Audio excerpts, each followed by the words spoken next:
Good morning, guys. How are we all doing? So Dan from Trading with Dan here. This is our Bitcoin morning update on this fine March the 2nd, which is my birthday today. So happy birthday to me. But anyway, over to those Bitcoin charts.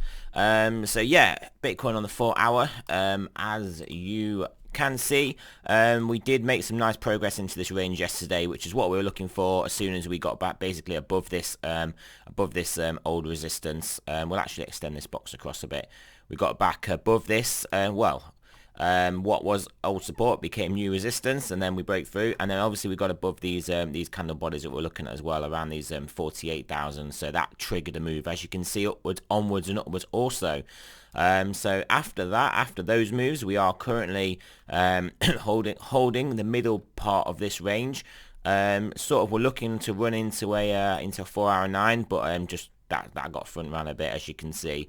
But yeah, some sideways trading here. So this is obviously good because it gives us plenty of leeway to come back down and test around this 46 level, get supported and come back upwards. Obviously, it's looking a lot better than when we were looking at approaching. Well, just to be honest, when we were just under this horizontal resistance of around the 46 level, we didn't want to be price action to be populating this area. So it's very good in the medium term to see us back above here. So realistically now we are looking for, ideally, bullish case scenario, a test up into the 52. But I mean, we can use this high of yesterday's candle. We can pretty much call that 50k now. So if we get in close for our candle above 50k, I think we'll be looking at about 52. But as you can see, we are looking, we have sort of got these lows here coming in around, well, 48. So if we get below 48, then yeah, we'll probably be looking to test somewhere into a 46 handle price point.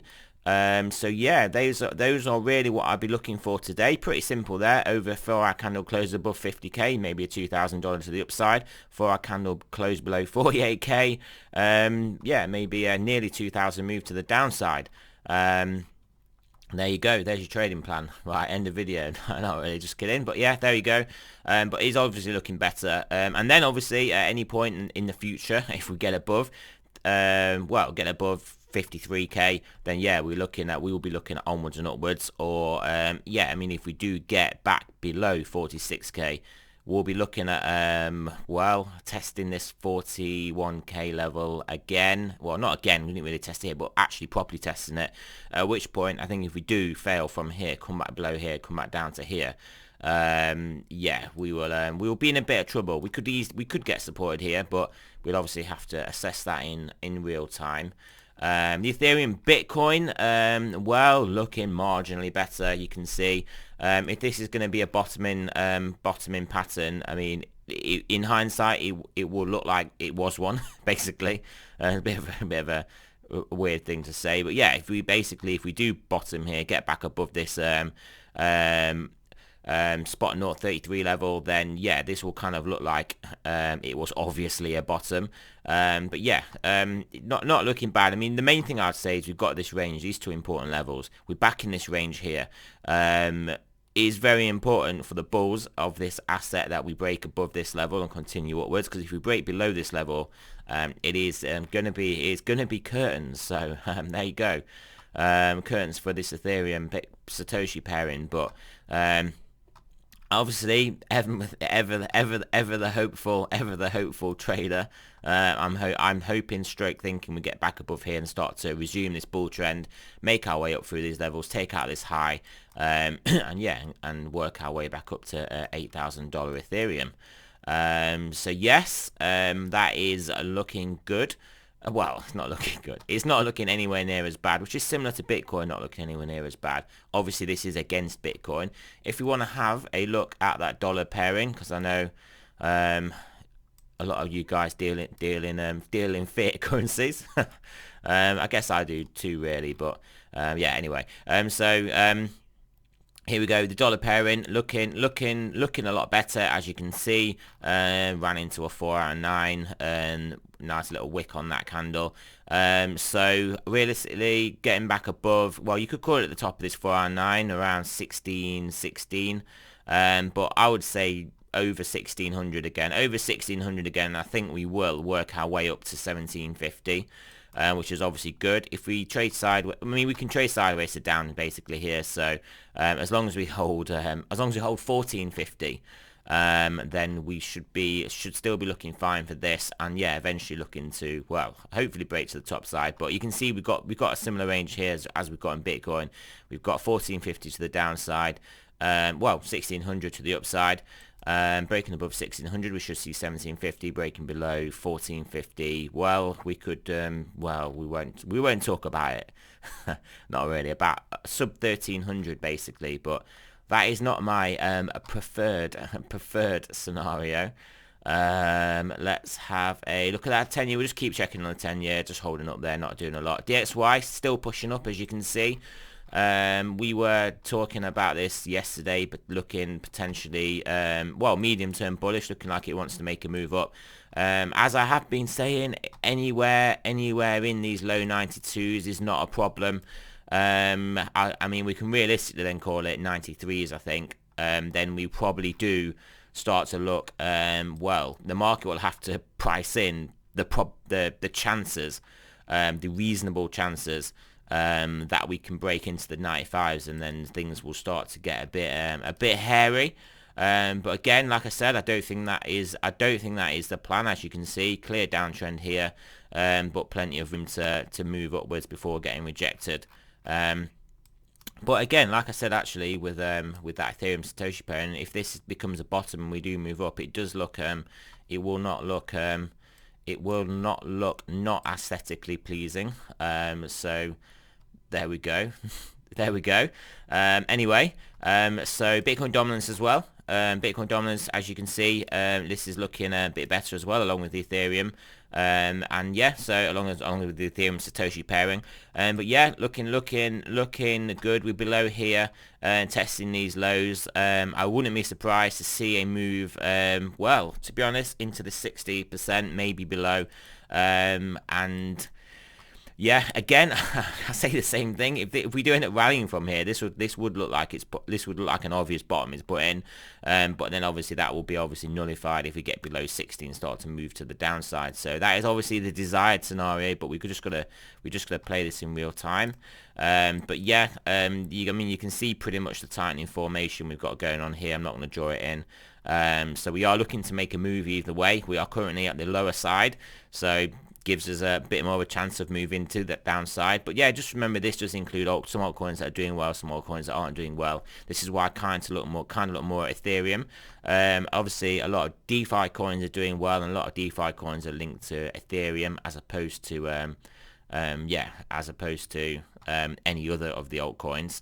Yeah, maybe Binance Coin a little bit now, but yeah, we'll see how long that fad lasts. But yes, the stochastics, what are they looking like? The main ones are these 10, 12 hour and daily that we want to look at. 4 hour does look like it's going to put a bit of pressure on price, but I think these are the main ones now. 10 hour look moving up very nicely here. 12 hour starting to move up as well, and daily looking to turn. So I mean, these are the ones that I was saying yesterday. If they get going, I think they're going to give significant upward pressure on Bitcoin, to put it that way. And even if we don't take out these 58,000 highs, I think at the very minimum it is gonna break us into this zone. I guess I could say at the very minimum it's going to get us up to 53k, but I think it will get us above 53k and into this area here. So that is what I'm looking at. But obviously for our Stokes looking a bit hot here. So yeah, definitely just look out for some more sideways, maybe even a few wicks, a few tests below. But yeah, all in all, things are looking a lot better. Things are looking a little bit better for Ethereum. Things looking, yeah, a little bit better for Bitcoin. Yeah, I think things looking okay. Obviously we just got to keep one eye on that DXY. Oh yeah, also a few of you guys have been asking about this this indicator. Yeah, look at it, got the long I told you about yesterday morning. Long basically about 47,000, just over 47,000. So that was obviously good for, well, it's good for a move up. You can see it got the short here at well, just 56,000, which was obviously good for a move down. It got us a long here at 48,000. It got us a short here.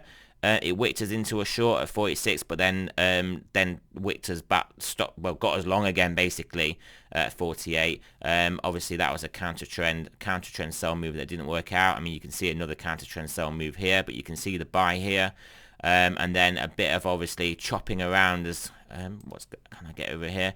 A bit of chopping around in this level. It doesn't necessarily work too well in a choppy market, but you can see it's not really doing too much, but obviously it did get those big moves to the upside. And then obviously this is just a gauge and you can manage risk. So yeah, but anyway, all I do is I'll keep you updated on the fact we are now in the green zone again. So yeah, we've got this on our side as well, and obviously we didn't have it on our side this whole move down until yesterday. So there is that indicator that is indicating we could see that upwards move.